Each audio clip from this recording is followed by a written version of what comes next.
ગામથી કરવામાં આવ્યો। ત્યારબાદ ગૃહમાં ગેરહાજર અને વિદેશમાં રહેતા શિક્ષકો તથા ચાંદીપુરાનો મુદ્દો ગુંજ્યો। જ્યારે બપોર બાદ ગૃહ રાજ્યમંત્રી હર્ષ સંઘવીએ વિધાનસભામાં અંધશ્રદ્ધા વિરોધી બિલ રજૂ કર્યું અને આ બિલને સર્વાનુમતે પસાર કરવામાં આવ્યું। તો આ સાથે કોંગ્રેસમાંથી ભાજપમાં આવેલા 4 એમએલએની ગૃહમાં ગ્રાન્ડ એન્ટ્રી પણ જોવા મળી, જેમાં અર્જુન મોઢવાડિયાને પ્રથમ હરોળમાં સ્થાન આપવામાં આવ્યું। તો બીજી તરફ ટૂંકા સત્રને લઈને કોંગ્રેસનો સૂત્રોચ્ચાર જોવા મળ્યો હતો। રાજ્યની સરકાર વતી પણ હું કહી રહ્યો છું, અમારી તૈયારી છે, આવો જણાવો, રાજ્યની જનતા જણાવે, કોંગ્રેસ જણાવે, અન્ય લોકો જણાવે, આટલું અહીંયા બની રહ્યું છે શિક્ષણમાં, અમે તૈયાર છીએ, કોઈ પણ જગ્યાએ બની રહ્યું હોય તૈયાર છીએ, એને ડામવા માટે તૈયાર છે, આવો સહકાર અમે તમને આપવા તૈયાર છીએ। આ રાજ્યનો બદલાવ એ ભારતીય જનતા પાર્ટીના શાસનમાં થયો છે, દેશનો બદલાવ એ અટલજી પછી વડાપ્રધાન નરેન્દ્રભાઈ મોદીના શાસનમાં થયો છે। આટલું મોટું પરિવર્તન બધાના જીવનમાં કંઈક નવું થયાની અનુભૂતિ એ કરી રહ્યા છે, ત્યારે રાજકીય કાવા દાવાથી રાજ્યની જનતા એ કોંગ્રેસને ક્યારેય સ્વીકારવાની નથી। કોઈ પણ ઇસ્યુ બન્યો હોય, કોઈ પણ વસ્તુ બની હોય, એને માત્ર ઇટલીના ચશ્માથી જોવાનું કામ એ કોંગ્રેસ જ્યાં સુધી કરશે, ભારતના ચશ્મા, ભારત મંડપમ G20 સમિટમાં જે પ્રકારે બતાવ્યું, ભારતની સંસ્કૃતિ ધરોહરને જ્યાં સુધી નહીં સ્વીકારે, પશ્ચિમ સંસ્કૃતિને ઇટલીના ચશ્માથી જ્યાં સુધી જોશે, ત્યાં સુધી એમને પીળું જ દેખાવાનું છે, જનતા સ્વીકારવાની નથી। દેશ અને રાજ્યની સરકાર જ્યાં પણ કોઈએ પણ ખોટું કર્યું હોય એની સામે પગલાં લેવા તૈયાર છે। ન્યાયાલયોમાં પણ કોંગ્રેસ ગઈ છે, એમને ત્યાં પણ ઝટકાઓ મળ્યા છે અને ન્યાયાલય જે કંઈ આદેશો કરતા હોય છે અમે પગલાં લઈએ છીએ, પણ એને અન્યાય થાય તો અન્ય અનેક વસ્તુઓ છે ત્યાં નથી જતી, માત્ર ભરમાવાનું કામ એ કોંગ્રેસ કરી રહી છે। ત્યારે હું આપને દાવા સાથે કહું છું, 27માં પણ પુનઃ એકવાર ભાજપની સરકાર આવવાની છે। આ ન્યાય યાત્રાઓ એ માત્ર દેખાવાના ચાહવાના એ જે દાંત હોય છે એ અલગ અલગ દાંત માત્ર છે, સંવેદના રહિત એ કોંગ્રેસ છે, એટલે જ કોંગ્રેસ તૂટીને ભાંગીને ભૂકો થઈ ગઈ છે। આવનારા દિવસોમાં પણ પ્રજા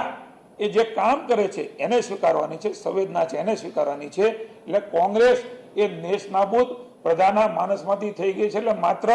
તરફડિયા મારતી જે મછલી હોય પાણી વગર, એમ તરફડિયા મારતી કોંગ્રેસ નિવેદનો કરે છે। માત્ર ડિગ્રીઓ આપવાનું જે કૌભાંડ ચાલી રહ્યું છે અને જે વ્યક્તિ જેલમાં છે એવા કૌભાંડીઓને જો આ યુનિવર્સિટી આપવામાં આવશે તો ઉત્તર ગુજરાતના અને ગુજરાતના વિદ્યાર્થીઓને મોટો અન્યાય થશે। બીજું કે યુનિવર્સિટીને જે માન્યતા આપવામાં આવી છે, માન્યતાની અંદર જે પુરાવા રજૂ કરવામાં આવ્યા છે એ પુરાવાની ખરેખર તપાસ થવી જોઈએ અને રાજ્ય સરકાર ખરેખર આ બાબતે તપાસ કરવા માંગતી હોય તો એમને એક નિવૃત્ત જજની, હાઈકોર્ટના જજની તપાસ કમિટી નિમી અને 15 દિવસની અંદર રિપોર્ટ લઈ અને જે ખોટા ડોક્યુમેન્ટ રજૂ કરી, ફોલ્સ ડોક્યુમેન્ટ રજૂ કરી અને યુનિવર્સિટીની માન્યતા મેળવી છે એમની સામે પોલીસ કાર્યવાહી કરવી જોઈએ। જે લોકો જેલમાં છે એમની પાસે આ યુનિવર્સિટી જાય નહીં અને ઉત્તર ગુજરાતના વિદ્યાર્થીઓને ફાયદો થાય, ગુજરાતના વિદ્યાર્થીઓ ખોટી ડિગ્રીઓ માત્ર પૈસાના આધારે ના મેળવે એ જોવાની રાજ્ય સરકારની ફરજ છે। તો ના છૂટકે અમારે હાઈકોર્ટની અંદર જઈ અને જે પુરાવા રજૂ કર્યા છે પુરાવા મેળવી અને રાજ્ય સરકારની અંદર તપાસ કમિટી નિમવાની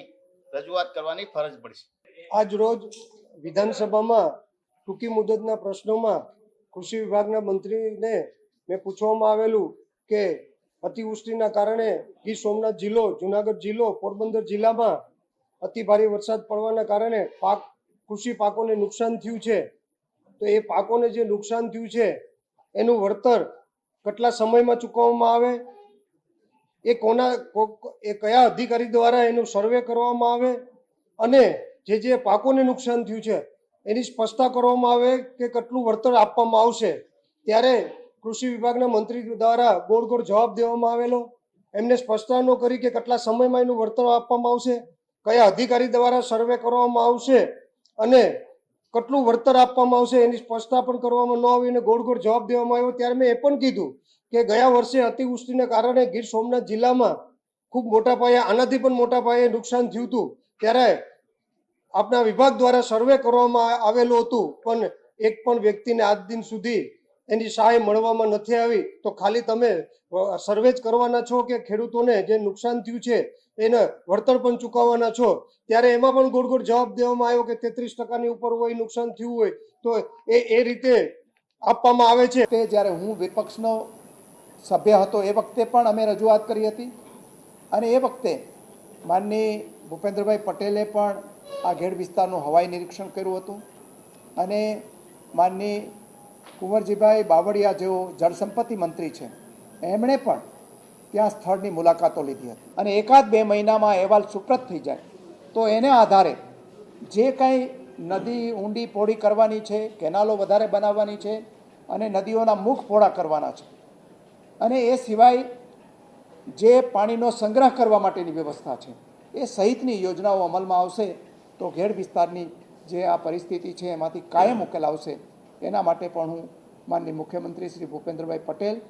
માનની જળ સંપત્તિ મંત્રી કુંવરજીભાઈ બાવળિયા સહિતની રાજ્ય સરકારનો આભાર માનું છું. ખાસ કરીને જે ઘેડ બામણાસાથી શરૂ કરીને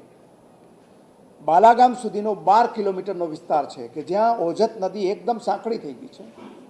એ તમામ ખેડૂતોએ ખાતરી આપેલી છે કે અમે દબાણો દૂર કરીશું અને નદી જે એની વહન ક્ષમતા છે 1,36,000 ક્યુસેક હોવી જોઈએ અને આજે 25-26 હજાર ક્યુસેક રહી છે તો એને પૂરતી ક્ષમતા વધે એટલા માટે ખેડૂતો દબાણ દૂર કરવા પણ સંમત થયા છે અને રાજ્ય સરકારે પણ એના માટે ઉદારતાથી પ્રોવિઝન કરેલું છે. સુરત શહેરના લિંબાયત વિસ્તારમાં જાહેરમાં જન્મદિવસ મનાવતો વિડીયો વાયરલ થયો હતો, જેમાં રાત્રિ દરમિયાન